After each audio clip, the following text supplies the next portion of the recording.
My parents drained the $180,000 I'd spent years saving for a house. My mom actually laughed and said, "Thanks for funding your brother's future." I just sat there, smiling to myself. They had no idea they'd just walked straight into the trap I'd been setting for months.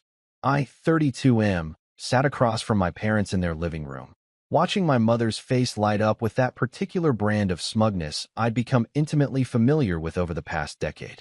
She'd just informed me that the $180,000 in my savings account was gone, transferred out 3 days ago, and her exact words about funding my brother's future were still echoing in my ears. My father sat beside her, not quite meeting my eyes, but not looking apologetic either.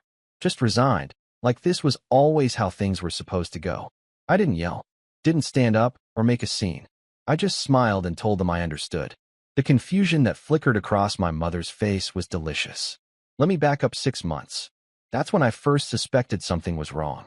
I'd been saving aggressively since I was 24, living in a cramped studio apartment despite making decent money as a software engineer, driving a 15-year-old sedan, cooking every meal at home. My goal was simple: save enough for a substantial down payment on a house before I turned 35. I was ahead of schedule. My parents had always asked for small amounts here and there. A few hundred for car repairs, $1,000 for property tax, $2,000 when my brother needed help with college tuition. I gave willingly because family helps family, or so I'd been taught. But 6 months ago, I noticed something odd. My mother asked me to update my savings account information for them, claiming they wanted to gift me some money for my birthday. She said their bank required my account details to process the transfer. I'm not an idiot, but I am trusting when it comes to family. I gave her the information. 2 weeks later, I checked my account during lunch and saw a withdrawal of $500. I called my mother immediately, asking what was going on. She told me my brother had an emergency, needed money for car repairs, and she knew I wouldn't mind helping out. She'd pay me back next month. Next month came. No repayment.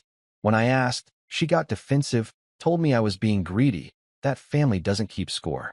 My father backed her up, said I made good money and should be happy to help my younger brother get on his feet. That's when I knew. They didn't see it as borrowing. They saw my account as a family resource they could tap whenever they wanted. I started documenting everything. Every withdrawal, every conversation, every promise to pay me back. I also did something else. I opened a new savings account at a different bank and began funneling my paychecks there. The old account, the one my parents had access to, I left active but stopped adding to it. I even added a bit of money each month to make it look like I was still saving normally. Then I waited. Over the next few months, the withdrawals increased. First $1,000, then $2,500, then $5,000 at a time. My mother stopped making excuses. She'd just tell me after the fact that the money was needed for my brother's apartment deposit, or his certification courses, or his new business venture. My brother, 26 and perfectly capable of working, apparently needed $180,000 to get his life together. I played the part perfectly. I expressed frustration but never cut them off. I complained but always backed down when my mother accused me of being selfish. I let them think I was a pushover, someone who'd eventually just accept this as normal. Meanwhile, I was building my case. I contacted a lawyer 4 months ago, showed him everything. The bank statements, the text messages, the fact that they'd gained access to my account under false pretenses, the pattern of unauthorized withdrawals. He told me I had options, but I needed to be patient and let them finish what they were doing. So I did. 3 days ago, the account hit zero. They'd taken everything, and apparently decided it was time to come clean about their intentions. Hence the family meeting where my mother laughed and told me I'd funded my brother's future. I asked them what exactly the money went toward. My mother explained, practically glowing with pride, that my brother was buying a house. A starter home in a nice neighborhood, $200,000 purchase price. They'd contributed $20,000 of their own savings, and my $180,000 covered the rest. He was closing on the property next week. I asked if my brother knew where the money came from. My father shifted uncomfortably, but my mother jumped in, saying of course he knew, and he was grateful, and I should be happy for him, because this is what good families do. I nodded slowly and told them I needed some time to process this. My mother actually hugged me on the way out, told me she knew I'd understand eventually, that I'd see this was for the best. I went home and called my lawyer. The next morning, I filed a police report for theft and fraud. The paper trail was immaculate. I had never authorized those withdrawals, never signed anything giving them access to my account, and the initial access was obtained through deception. My lawyer explained that even family members can't just help themselves to your money, and the amounts involved made this a serious crime. I also filed a civil lawsuit for the full amount plus damages. My parents received notice of both actions 2 days later. My phone exploded. 17 missed calls from my mother, 12 from my father, 8 from my brother. I listened to exactly one voicemail. My mother, screaming that I was destroying the family, that I was being vindictive and cruel, that they'd raised me better than this. I didn't respond. My lawyer reached out to their lawyer. The message was simple: return the full $180,000 within 14 days, or we proceed with both criminal and civil action. My parents called me directly, got my voicemail, and left a message saying they didn't have the money anymore. It was in the house, and they couldn't just undo the purchase. That wasn't my problem. Day 3 after the lawsuit was filed, my brother called from a number I didn't recognize. I answered. He asked me what the hell I was doing, told me I was going to ruin his life, that he'd already signed the papers and moved into his new house. I asked him if he knew the money was taken without my permission. Silence. Then he said he'd assumed I'd agreed to it, that this was a family investment. I told him he had 2 weeks to figure out how to return my money, then hung up. My parents tried a different approach. They showed up at my apartment on day 5. I didn't let them in.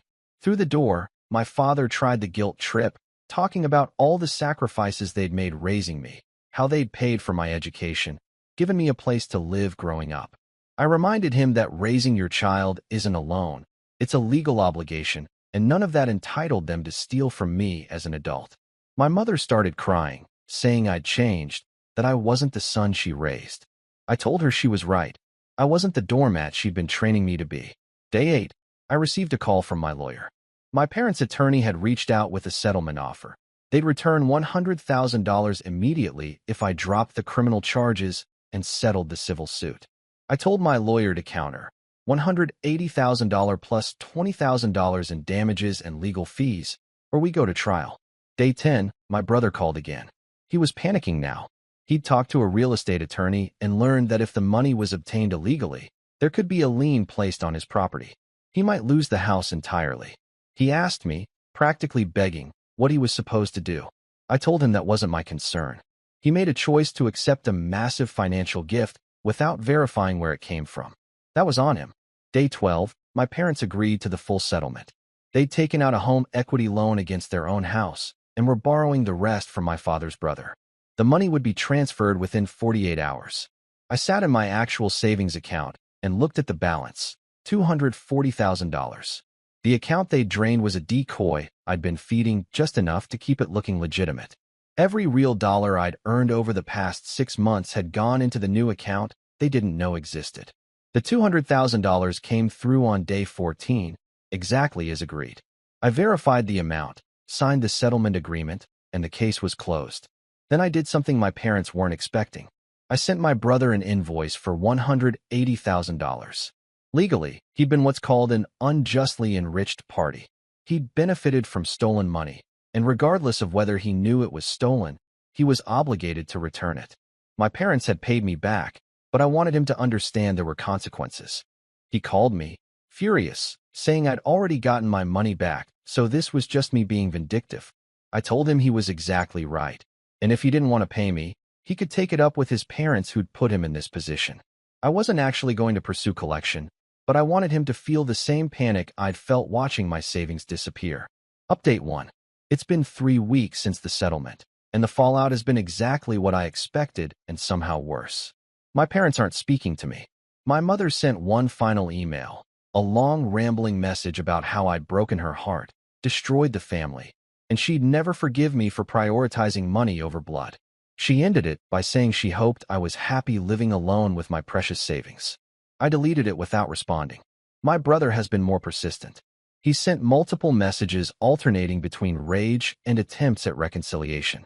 One day he's calling me a psychopath who'd destroy his own family over money. The next he's asking if we can meet for coffee to talk things through. I haven't responded to any of it. What he doesn't know, what none of them know, is that I recorded several of our conversations. Not the phone calls, but the in-person visits.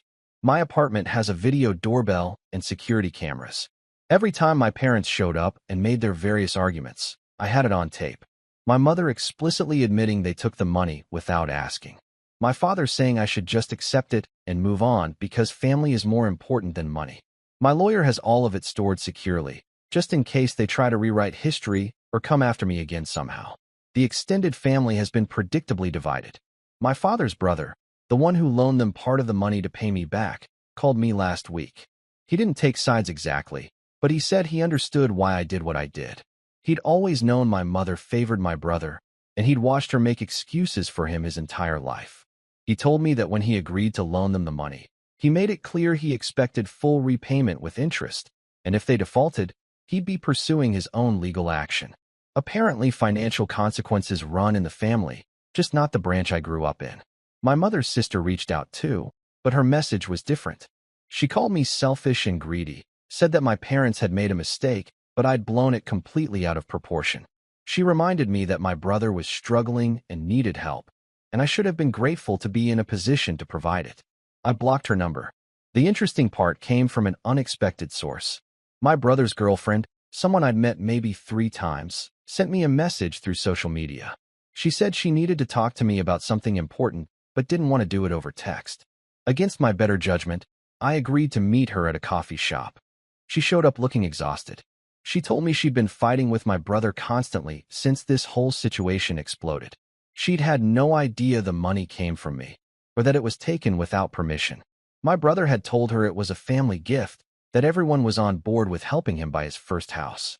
When the lawsuit happened and everything came out, she started asking questions. My brother got defensive, said it was complicated, that I was overreacting. But she pushed, and eventually he admitted that he'd known the money was being taken from my account, and while he didn't explicitly know I hadn't authorized it, he'd suspected something was wrong when the amounts kept increasing and I kept complaining to our parents about it. She told me she was planning to leave him, not just because of the money situation, but because of what it revealed about his character. He'd been willing to accept a massive financial benefit while knowing his brother was upset about it, had never questioned whether it was right or wrong, and then had the nerve to act like he was the victim when consequences arrived. I didn't know what to say to her. I eventually told her I appreciated her reaching out, but whatever she decided about her relationship was her choice to make. She nodded, finished her coffee, and left. 2 days later, my brother sent me a message saying his girlfriend had moved out, and it was all my fault for poisoning her against him. I finally responded to that one. I told him that his girlfriend left because she saw who he really was, and I had nothing to do with it. I also told him that if he contacted me again, I'd be filing for a restraining order. He hasn't messaged since. The house he bought is apparently becoming a problem too. Without the financial support he was expecting from our parents, and now with his girlfriend gone and her income no longer contributing to household expenses, he's struggling to make the mortgage payments. I heard through the family grapevine that he's already looking at refinancing or possibly selling. Part of me feels bad about that. A small part. The part that remembers we used to be close when we were kids, before my parents' favoritism drove a wedge between us. But mostly I feel nothing. He made his choices, just like our parents made theirs. Update 2. 5 weeks post-settlement, and things have escalated in a way I genuinely didn't anticipate. My parents declared bankruptcy. I found out through my uncle, my father's brother. He called me sounding tired and frustrated, told me that my parents had defaulted on the loan he gave them to pay me back. When he started pursuing repayment, they hit him with bankruptcy papers. Apparently, between their home equity loan, the personal loan from my uncle, and their existing debts, they'd completely over-leveraged themselves. The bankruptcy filing listed me as a creditor because of the legal fees I'd included in the settlement, which had technically been a debt they owed. My uncle was listed too, for the $80,000 he'd loaned them. My uncle wasn't getting his money back. The bankruptcy would discharge most of their debts, and he'd be lucky to see 10 cents on the dollar.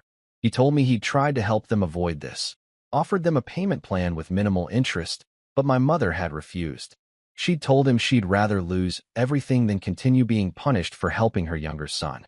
I asked if they were losing their house. He said probably not. Homestead exemptions would protect their primary residence up to a certain value, and their house fell just under that threshold. But their credit was destroyed, and they'd be dealing with the consequences for years. I realized something then. My mother had always been bad with money. She'd always spent impulsively, made decisions based on emotion rather than logic, enabled my brother's poor choices because she couldn't stand to see him struggle. My father had always been passive, going along with whatever she wanted to avoid conflict. They'd raised my brother to be just like them, and they'd tried to raise me the same way, but something hadn't taken. Maybe it was watching them stress over bills every month despite having decent incomes. Maybe it was seeing my brother get everything handed to him and still fail. Whatever it was, I'd learned early that money meant security, and security meant not depending on anyone else. That lesson had just been reinforced in the hardest way possible. My brother's house situation resolved itself in the worst possible way. He couldn't make the mortgage payments, couldn't find a refinancing option that worked with his income and credit, and couldn't sell quickly enough to avoid foreclosure. The bank took the house. He moved back in with our parents. 3 adults in a 3-bedroom house. All of them blaming me for their collective situation. All of them broke or close to it. I bought my house last week. 4 bedrooms, 3 bathrooms, nice yard, good neighborhood. I paid $320,000, put down $160,000, and got a great interest rate because my credit is spotless. My mortgage payment is less than what I was paying in rent. I didn't tell anyone in my family, but word got out somehow, probably through social media or a mutual acquaintance. My mother sent me one last message.